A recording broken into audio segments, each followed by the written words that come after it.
आपले आजचे दुसरे पुरस्कारार्थी आहेत आदरणीय प्रल्हाद दादा वामनराव पै.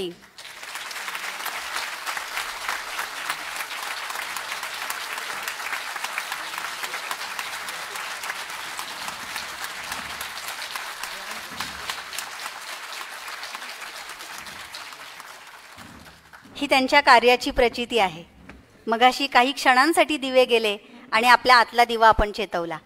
ती सुद्धा त्यांच्या कार्याचीच प्रचिती होती. जगाच्या पाठीवर कुठेही गेलो तरी अंतरीचा दीप जागृत ठेवण्याचं काम जीवन विद्या मिशन गेली अनेक वर्ष अथकपणे करते आहे. सद्गुरू श्री वामनराव पै यांचे आध्यात्मिक जीवनविद्येची परंपरा पुढे चालवणारे त्यांचे सुपुत्र आदरणीय प्रल्हाद दादा पै हे आपले आजचे पुढचे पुरस्कारार्थी आहेत. ज्येष्ठ प्रबोधनकार, मार्गदर्शक आणि या जीवन विद्या मिशनचे कणखर नेतृत्व त्यांच्या खांद्यावर आहे. IIT पवईचे विद्यार्थी असलेले प्रल्हाद दादा हे आंतरराष्ट्रीय ख्यातीचे व्याख्याते आहेत, समुपदेशक आहेत, माइंड ट्रान्सफॉर्मेशन तज्ज्ञही आहेत.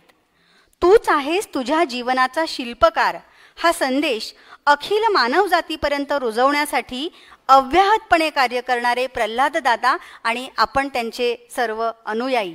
खरं तर हा पुरस्कार त्यांचा आणि आपणा सर्वांचा आहे. आज आदरणीय दादा या ठिकाणी तो स्वीकारता आहेत. या पुरस्काराच्या आधीही लोकमत जीवन गौरव पुरस्कार, लोकमत समाजभूषण पुरस्कार, उत्तर मुंबई ध्रुवतारा पुरस्कार, शांतिरत्न पुरस्कार यांसह अनेक पुरस्कारांनी त्यांना सन्मानित करण्यात आलेलं आहे. काही महिन्यांपूर्वी पुण्यामध्येच सप महाविद्यालयाच्या मैदानावर खूप मोठा सोहळा जीवन विद्या मिशनचा आम्ही अनुभवलेला आहे आणि जनमानसामध्ये किती खोलवर हे रुजलेलं आहे आणि प्रत्यक्ष जीवनात ते उतरलेलं आहे याची अनुभूती आम्ही घेतलेली आहे. तेव्हा त्यांना पुरस्कृत करताना निश्चितच आनंद होतो आहे. मी विद्यावाचस्पती शंकरजी अभ्यंकर यांना विनंती करते की आपल्या शुभ हस्ते आपण प्रल्हाद दादांना पुरस्कृत करावं आणि सर्व मान्यवरांना विनंती आहे की आपल्या उपस्थितीत हा सन्मान सोहळा संपन्न करावा.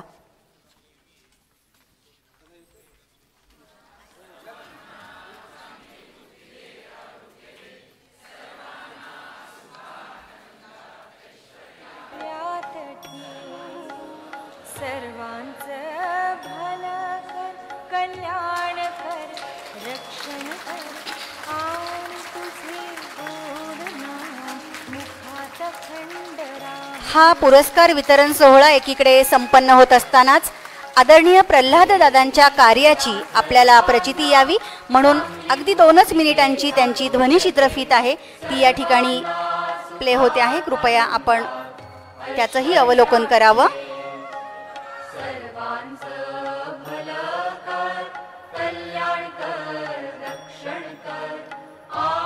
तुझे गोड नाम मुखात खंड राहू दे. हे ईश्वरा सर्वांना चांगली बुद्धी दे, आरोग्य दे, सर्वांना सुखात आनंदात ऐश्वर्यात ठेव. सर्वांचं भलं कर, कल्याण कर, रक्षण कर आणि तुझे गोड नाम मुखात खंड राहू दे. त्यानंतर आपले दुसरे पुरस्कारार्थी आदरणीय प्रल्हाद दादा पै यांना मी विनंती करते की आपण आम्हाला आशीर्वादपर 2 शब्द सांगावेत.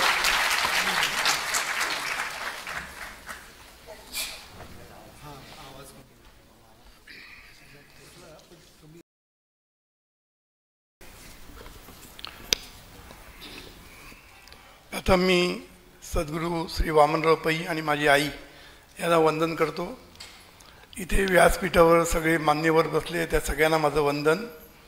तसंच श्रीमती लक्ष्मीबाई दगडूशेठ हलवाई दत्त मंदिर ट्रस्टचे सर्व ट्रस्टीज आणि ज्यांनी माझ्याशी जास्त संबंध आला ते म्हणजे आमचे गाडवे साहेब, सूर्यवंशी साहेब आणि परदेशी साहेब या सर्वांना माझा नमस्कार. आज या दत्त मंदिर ट्रस्टनी जो माझा सन्मान केला त्याबद्दल मी त्यांना खूप धन्यवाद देतो. कारण दत्त मंदिर जे आहे दगडूशेठ हलवाई दत्त मंदिर याला एक खूप मानाचं स्थान आहे. पुण्यामध्येच नव्हे तर संपूर्ण महाराष्ट्रामध्ये मानाचं स्थान आहे. आणि अशा ट्रस्टकडनं जेव्हा आपलं कौतुक होतं तेव्हा नक्कीच आपल्याला कुठेतरी समाधान लाभतं. आता मी पाहत होतो मनोरंजन क्षेत्रामधले दिग्गज आपले महाराष्ट्रभूषण श्री अशोक सराफजी आणि डॉक्टर कैलास काटकर हे विज्ञान क्षेत्रातले आणि मी अध्यात्म क्षेत्रातला, तिघांनाही गुरु महात्म्य पुरस्कार का दिला याचा मी विचार करत होतो. आता कैलास काटकर साहेबांनी जे सांगितलं तेच सद्गुरू श्री वामनरावबाई नेहमी सांगायचे की उद्योग हाच खरा योग आहे असं सांगायचे. काय सांगायचे? उद्योग हाच खरा योग आहे. पण तो कधी, जर तुम्ही तो समाजाच्यासाठी जर तुम्ही काम केलं, नुसतं पैशासाठी काम केलं तो योग नाही तो. पण जर तुम्ही समाजासाठी जर काहीतरी काम केलं असेल तर तो खऱ्या अर्थाने योग असतो. त्यामुळे आमचे काटकर साहेब सुद्धा खऱ्या अर्थाने योगीच आहेत. नंतर आपले महाराष्ट्रभूषण श्री अशोकजी सराफ, त्यांच्याबद्दल काय बोलायचं. ते संपूर्ण कलाकारांसाठी गुरुतुल्य असे व्यक्ती आहे.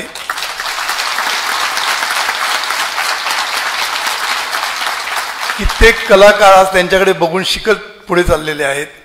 तर त्यांचं गुरुतुल्य व्यक्तिमत्व आहे.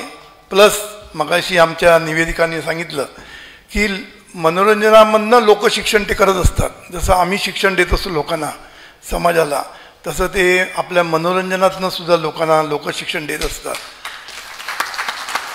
त्यामुळे गुरु महात्म्य हा पुरस्कार ह्यांना का दिला ते मला जाणवलं, म्हणून मी ते व्यक्त केलं. असो, सद्गुरू श्री वामनराव पै यांचं हे जन्मशताब्दी वर्ष आहे आणि या जन्मशताब्दी वर्षामध्ये आम्ही निरनिराळ्या ठिकाणी सद्गुरूंचं जे जीवनविद्या तत्त्वज्ञान पोचवत असतो. आणि ह्या जन्मशताब्दी वर्षामध्ये मला हा पुरस्कार दिल्याबद्दल मी खरंच तुमचे धन्यवाद देतो. सद्गुरूंनी नेहमी असं म्हटलं आहे की दत्तगुरूंनी 24 गुरु केले असं आपण नेहमी म्हणतो. पण ह्याचाच अर्थ काय की 24 संख्येला महत्त्व नाही आहे. दत्तगुरूंनी आपल्याला काय शिकवलं की सर्वांकडनं शिकत जा. आणि सद्गुरू नेहमी म्हणायचे की शिक्षण म्हणजे क्षणाक्षणाला शिक म्हणजे शिक्षण, क्षणाक्षणाला शिकणं म्हणजे शिक्षण. म्हणून आपण क्षणाक्षणाला शिकत असतो सगळ्यांकडनं. त्यामुळे हे शिक्षण कधीच थांबत नसतं आणि त्याच्यासाठी गुरु हे लागतातच. प्रत्येक क्षेत्रामध्ये आपल्याला गुरु हे लागतातच. मग त्यांना काही वेळा आपण मास्टर म्हणतो, टीचर म्हणतो, प्रोफेसर म्हणतो, गुरु म्हणतो आणि अध्यात्मातील लोकांना आपण सद्गुरू म्हणत असतो. तेव्हा अध्यात्मामध्ये सुद्धा सद्गुरूंची खूप गरज असते. लोकांना त्याची गरज वाटत नाही, कारण संगीतामध्ये त्यांना गुरु पाहिजे असतात, बाकी ठिकाणी गुरु पाहिजे असतात. पण अध्यात्मामध्ये गुरुची काय गरज आहे असं काही लोक म्हणतात. आम्ही 50 ठिकाणी जाऊन ऐकतो आणि त्याच्यातनं शिकतो असं त्यांचं म्हणणं असतं. पण ते खरंच चुकीचं असतं. कारण सद्गुरू नेहमी म्हणतात की गुरु हा कसा पाहिजे, सद्गुरू हा कसा पाहिजे, तो निरपेक्ष पाहिजे. ही पहिली खूण आहे. निरपेक्ष म्हणजे पैशासाठी कुठली गोष्ट करता कामा नये. हे निरपेक्ष सद्गुरू असले पाहिजे, नाही तर गल्ला भरू खूप असतात. आणि दुसरं महत्त्वाचं गोष्ट म्हणजे ते आत्मज्ञानी असले पाहिजे. तेच जर स्वतः आत्मानुभव त्यांनी घेतला असेल तरच ते लोकांना हे ज्ञान देऊ शकतात. त्यांच्यामध्ये जी सामर्थ्य असतं ते स्वतःच्या अनुभवातून आलेलं असतं. म्हणून आत्मज्ञानी आणि निरपेक्ष आणि लोकांचं भलं व्हावं हे कुठेतरी आत्मेत तळमळ असलेले सद्गुरू लागतात. की त्यांना लोकांचं भलं करायची इच्छा असते, लोकांना सुखी समाधानी करायची इच्छा असते. अशी तळमळ असलेले ते खरे सद्गुरू असतात. म्हणून सद्गुरूंनी काय सद्गुरूंचं काम काय आहे तर सद्गुरूंनी शिक्षण देण्याचं काम असतं. म्हणून हे सद्गुरू आपले ज्ञान कुठलं देतात तर आत्मज्ञान देत असतात. पण आमचे जे सद्गुरू आहेत म्हणजे माझे वडील सद्गुरू श्री वामनराव पै यांनी जीवनविद्या तत्त्वज्ञानाची निर्मिती केली. म्हणजे काय, त्यांनी पाहिलं की नुसतं अध्यात्म हल्लीचे कोणी सामान्य लोकांना जमण्यासारखं नाही आहे. नुसतं अध्यात्म, प्युअर अध्यात्म करत बसणं आणि हे पॉसिबल पण नाही. कारण आपल्याला जर देश पुढे न्यायचा असेल, राष्ट्राची प्रगती करायची असेल तर सगळ्या गोष्टी करणं गरजेचं आहे. उद्योग करणं गरजेचं आहे, शिक्षण घेणं गरजेचं आहे. त्यामुळे फक्त अध्यात्माच्या मागे लावणारेच आमचे सद्गुरू नव्हते. म्हणून सद्गुरूंनी जीवनविद्या हे नाव देऊन तत्त्वज्ञान निर्माण केलं. या तत्त्वज्ञानानुसार सद्गुरूंनी प्रपंच आणि परमार्थ याची सुरेख सांगड साधली. म्हणजे सद्गुरू म्हणतात प्रपंचच असा करायचा, बघा प्रपंचच अशा पद्धतीने करायचा, युक्तीने करायचा की त्याच्यातनंच परमार्थ सिद्ध व्हायला पाहिजे, असं सद्गुरूंनी आम्हाला शिकवलेलं आहे. त्यामुळे आज तरुण सगळे लोक आज जीवनविद्याचे स्वीकारतायत. याला कारण तेच आहे, कारण त्यांना कुठेही आम्ही प्रपंच सोडा म्हणून सांगत नाही, कोणालाही आम्ही उद्योग सोडा म्हणून सांगत नाही. पैसा पण पाहिजेच असतो. सद्गुरू म्हणतात पैशाशिवाय पान हलत नाही जगामध्ये. त्यामुळे पैशाला आपण कधीच कमी लेखायचं नाही, पण पैसाच फक्त महत्त्वाचा आणि बाकी कुठलीच गोष्ट महत्त्वाची नाही असं होता कामा नये. आणि पैसा कसाही मिळवणं हे पण सद्गुरूंना मान्य नव्हतं. म्हणून सद्गुरू म्हणायचे पैसा भरपूर कमव, तर कसं लव वर्क करून, म्हणजे प्रामाणिकपणे कर्तव्य बुद्धीने समाजाच्या हिताच्या दृष्टीने तू जर काम केलंस आणि समाजाला जर सुखी केलंस तर तू खऱ्या अर्थाने अध्यात्म केलं असं होऊ शकतं. म्हणून सद्गुरूंनी आपल्याला साक्षात्कारापर्यंत म्हणजे आत्मज्ञानापर्यंत ज्ञान पण दिलं आणि त्याचप्रमाणे प्रपंच सुखाचा कसा करायचा याचं शहाणपण पण दिलं. कारण ज्ञानाशिवाय शहाणपण येत नाही, लक्षात ठेवायचं. आणि अज्ञान हा सर्व दुःखाला कारणीभूत असतं. म्हणून सद्गुरूंनी काय सांगितलं की शहाणपण आणि ज्ञान घेणं हे खूप गरजेचं आहे. आणि आपल्याला श्री दत्तगुरू हेच शिकवतात की सतत शिकत राहा, सतत गुरु, प्रत्येकाला गुरुस्थानी मान आणि काय ना काय ते शिकून घे. सद्गुरू ते एवढ्यापर्यंत गेले होते की एका दारुडा माणूस जर पडलेला असेल फुटपाथवर त्याच्याकडनं पण शिकायला मिळतं. त्याच्याकडनं काय शिकायला मिळतं की मी दारू पिऊन माझी ही अवस्था झाली आहे, ते तू करू नकोस, एवढं तर सांगता येतो. त्यामुळे आपण प्रत्येकाकडनं शिकत असतो आणि शिकत राहणं हेच आपलं कर्तव्य आहे. आणि जीवनविद्येच्या ज्ञानातून आम्ही सर्वांना आज संपूर्ण जगभरामध्ये जीवनविद्येचा प्रसार चाललेला आहे. त्याचबरोबर आम्ही समाजासाठी सुद्धा ग्राम समृद्धी योजना आम्ही गावं दत्तक घेतो आणि त्या गावामध्ये पूर्ण परिवर्तन करतो. तसे निरनिराळ्या जेलमध्ये, पोलिसांमध्ये, नर्सेस, हॉस्पिटल सगळीकडे जाऊन आम्ही कॉलेजेसमध्ये, कॉर्पोरेट्समध्ये सगळीकडे जाऊन आम्ही जीवनविद्येचं तत्त्वज्ञान देऊन लोकांना कामाबद्दलचं प्रेम, देशहिताबद्दलचं प्रेम हे आम्ही लोकांमध्ये रुजवत असतो. कृतज्ञतेचं बीज आम्ही रोवत असतो आणि अशाप्रमाणे आमचं काम चाललं आहे.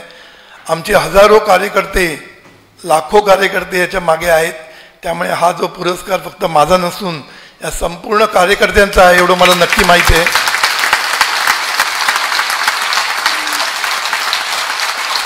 कारण सद्गुरू नेहमी म्हणतात की एकटा माणूस सुखी होऊ शकत नाही, एकटा माणूस जगू शकत नाही आणि एकटा माणूस यशस्वी होऊ शकत नाही. त्यामुळे हे सगळे हजारो लाखो कार्यकर्ते आमच्या बरोबर आहेत म्हणून आम्ही काहीतरी करू शकतो आहे. म्हणून त्यांच्याबद्दल त्यांनासुद्धा मी खूप कृतज्ञता व्यक्त करतो. पुन्हा एकदा आपले श्रीमती लक्ष्मीबाई दगडूशेठ हलवाई दत्त मंदिर ट्रस्टचे सर्व ट्रस्टीज आणि सर्व कार्यकर्त्यांचं मी धन्यवाद देतो, त्यांना कृतज्ञता व्यक्त करतो आणि इथेच थांबतो. जय सद्गुरू, जय जीवनविद्या. मी एकदा प्रार्थना म्हणतो बघा.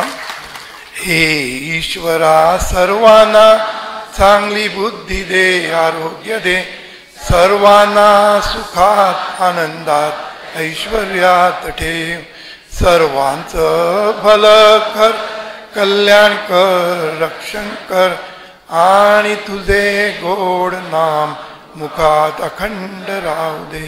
सद्गुरुनाथ महाराज. नमस्ते.